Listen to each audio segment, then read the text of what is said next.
Hey, what's up everybody? My name is Zach Pasquarello, and in this video, I'm going to talk all about marketing and sales for your business. So I have had a bookkeeping business for the past 3 years, and I have been able to grow my business to the point where I'm making 6 figures per year. I quit my full-time job and I'm doing the business that I love. And my whole goal with making these videos is to teach you how to start and grow your own bookkeeping business. If you enjoy this video, please like the video. And if you want to see more videos like this one, subscribe to my YouTube channel because every single day I make a new video trying to teach you how to start and grow your bookkeeping business.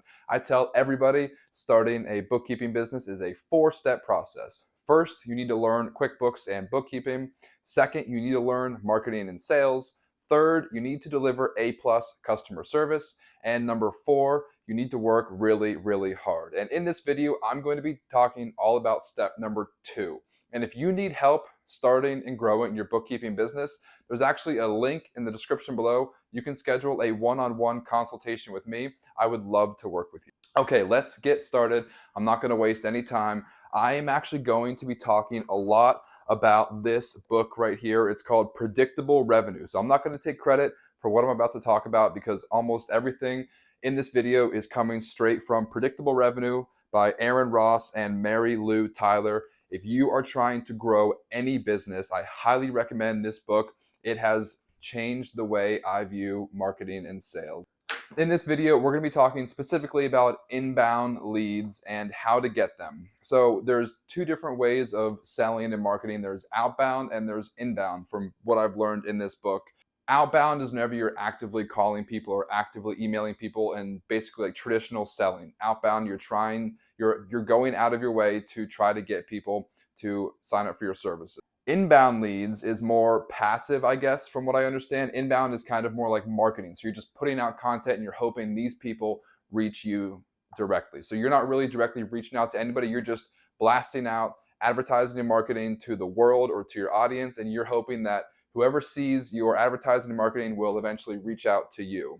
So this book talks a lot about how to generate steady and consistent inbound leads. And they actually give 9 different marketing methods. And that's what I'm going to talk about in this video right now. So the number one type of inbound marketing leads, and this list is going to be from what the book says, kind of in order of like best to not so best. So the number 1 inbound marketing for leads is referrals. And this comes from delivering A-plus customer service to your current clients. So if you don't really have any current clients, this isn't really going to apply to you. But if you can make your current clients happy and they refer you to their friends and family and other people they know, that is the best way to get new customers. Because if your friend or if your family member trusts a business or trusts a service and they recommend it to you, you are automatically also going to trust that business. So this is the best way to get high quality new clients. So if you have 5 or 10 or 50 customers or clients right now, one of your main priorities should be treating those 5, 10, or 50 clients as best as you possibly can. Give them all the attention, deliver A-plus customer service. Okay, the second best way to get inbound marketing leads is to offer free tools. So I did this because I was advertising to trucking companies, and I actually developed a cost per mile calculator for my trucking company. And I talked about it on my YouTube channel, and I offered it up as either a free download or like a $5 download on my website. And basically people went to my website because they heard about this tool that I was offering through my YouTube channel. So I was doing some marketing, I was telling people that I offer this tool, and then I was pointing them to my website, and they were downloading this cost per mile calculator, and then I was getting their email address. So now that I have their email address, first of all, they trust me and they know that I'm a high quality source for information because they got a free tool from me. So they automatically trust me. And second of all, I got their email address. So now if I ever want to reach out to them in the future, I have a good way to reach out to them. So it doesn't matter what the tool is that you offer, just maybe pick a niche, or just, you could offer somebody like an invoice template or a free profit and loss Excel template, or something specific to a niche like I did with a cost per mile calculator for trucking companies. Doesn't matter what you offer, just come up with a free tool that you develop and then talk about it, advertise it, and then offer it up for free, and then collect people's email addresses. Now, the third way is SEO. And I am not even going to pretend to act like I know anything about SEO, but I know that if you have a website and if you go to Google and if you type in, for example, me, if you type in Harrisburg bookkeeping, you want your website to show up in the top 1 or 2 searches on Google. And you do that through search engine optimization, and it's all about entering in descriptions and titles and labels and information into your website so that Google likes what you have on your website, so that whenever people search for local bookkeeper in Harrisburg or find a good reliable bookkeeper or Harrisburg bookkeeping, whenever people search stuff like that, your website comes up 1 or 2 on Google. That's really all I'm going to talk about, because learning and mastering SEO is a whole nother beast that I don't really know about, so I'm not going to be able to give you a whole lot of information. This is something I want to learn. And one side note, I thought about hiring an ad agency to do SEO for me, but in my opinion, you're going to pay somebody $2,000 or $3,000 every month, and they're going to handle your SEO. Me personally, I would rather pay $3,000 or $4,000 in a course and learn SEO myself. That way, I understand it. That way, I can replicate it. I can master it. I can do it for myself instead of paying somebody else to do it. That's just me. I just prefer to learn it. That way, I can kind of have control over the SEO. Okay, number 4 is blogging, and this is going to take a lot of time, and blogging actually kind of helps out with SEO and free tools. So if you have a website, you can create a blog very easily. I use Squarespace. I actually have a blog. You can check it out, harrisburgbookkeeping.com/blogs. You can write the blog yourself. There's a lot of great AI available right now that can help you write these blogs. From what I understand, you want your blogs to provide value to your customers, and you want them to be relevant. So, for example, if you have a bunch of real estate investors, maybe you could create a blog talking about something to do with taxes, accounting, or bookkeeping relevant to real estate. Try to think, what would my ideal client be searching on Google? What questions might they have? And then answer those questions in a blog. I think it's important to post a blog maybe once a week, definitely once a month. That way your website stays relevant and it helps with SEO. Okay, email newsletter. You're going to get emails through, like I said, free tools, giving out free tools, and then through your blog. People can subscribe to your blog on your website. You can collect emails other ways. So I never really did this, but I actually, since I've been reading this book, I just started collecting emails, and I just sent my very first email newsletter out actually this morning, the day that I'm recording this video. There's a couple things you need to remember though, and I'm actually going to reference the FTC.gov website, the Federal Trade Commission website that I think regulates like communication throughout the country. And there's a CAN-SPAM Act. The CAN-SPAM Act, and the FTC offers a complete guide, a compliance guide for businesses. And I'm just going to reference this website directly. So CAN-SPAM. So whenever you send out emails to people, you don't want to break these rules. Basically, follow these rules. That way, your domain and your email address doesn't get flagged as spam. Okay, so first of all, no false or misleading subjects.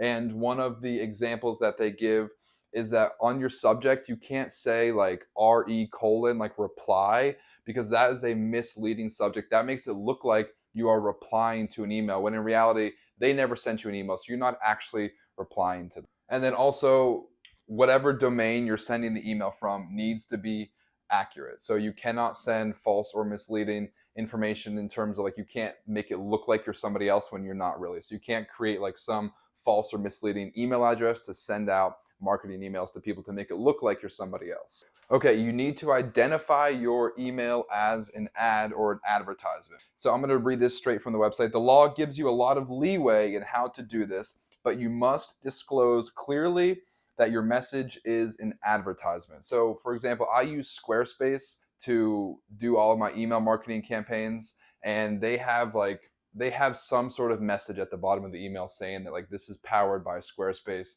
this is an advertisement. So the law doesn't explicitly say you need to have this particular message in your email, but just somewhere in the email you need to identify the message as an advertisement. Okay, your address. You need to have a valid physical address in the body of the email of your office or a PO box, just some physical valid address for your business whenever you're sending out email marketing campaigns. Okay, finally, you need to have an option for the recipients to unsubscribe from your email. If you use MailChimp or Salesforce or Squarespace, they're going to automatically have an unsubscribe button at the bottom of the email. And then finally, you need to honor that unsubscribe button. So if somebody unsubscribes from your mailing list and then you send them another email next week, that would be in violation of the CAN Spam Act. So no false or misleading subjects. Identify the message as an ad, provide your physical address, and provide an option to unsubscribe. And then you will be in compliance with the CAN Spam Act for your email marketing campaign. And this is really important, I think, because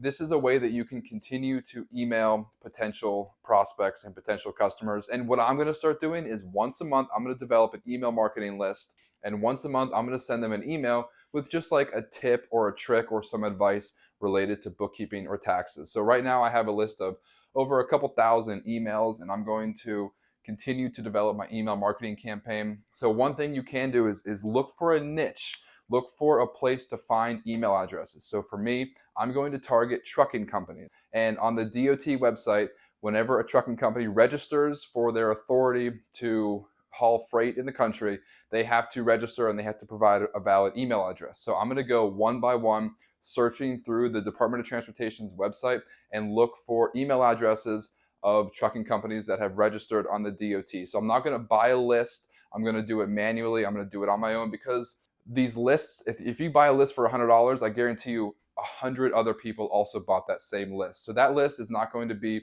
as authentic, and the recipients are probably already being targeted by hundreds of other businesses. So I would not recommend necessarily buying a list.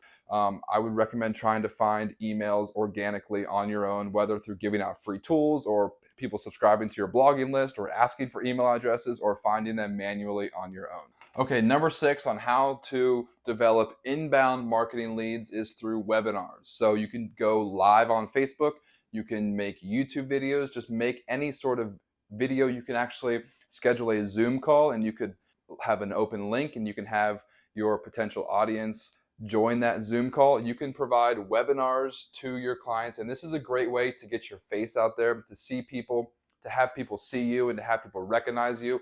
And it's also a great time for you to teach your audience about what you do. So obviously me, I teach people about bookkeeping and QuickBooks, and this is just a great way to provide value and to help out your audience, probably for free, hoping that once they attend your webinar for free, maybe they'll spend 30 minutes, maybe they'll spend an hour with you.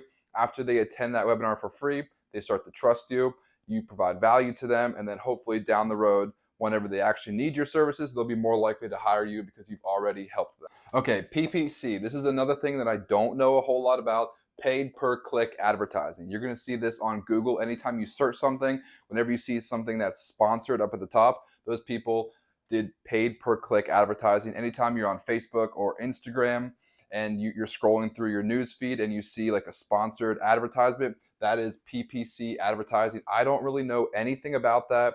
And I'm also not really a huge fan of that, because I know me personally, whenever I do a Google search, I actually go past the sponsored advertisements and I go to the first organic advertisement. And I think that's why it's so low on this list. It's number 7 out of 9 on how to develop inbound marketing leads, because I feel like a lot of your potential audience is going to ignore a lot of those PPC ads because we are so accustomed to them. We see them so often on Facebook and on Google. It might be a good addition to your marketing advertising, but I would not solely rely on PPC. I would focus more on referrals and SEO and blogging and more organic stuff. But if you have some extra money to throw at PPC advertising, go for it. I would probably expect to pay like $500 a month if you're going to do Google ads or Facebook ads. So it can get pretty pricey pretty quickly, and also learn what you're doing before you sign up for PPC ads, because if you just start throwing $500 into Google ads and you have no idea what you're doing, you might not be targeting the right audience.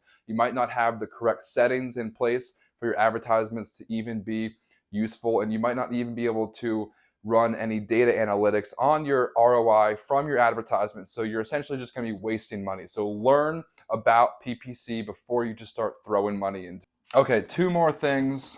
Affiliate marketing. So I definitely don't do this. I don't really know a whole lot about affiliate marketing. So affiliate marketing is basically just having partners who also sell your product.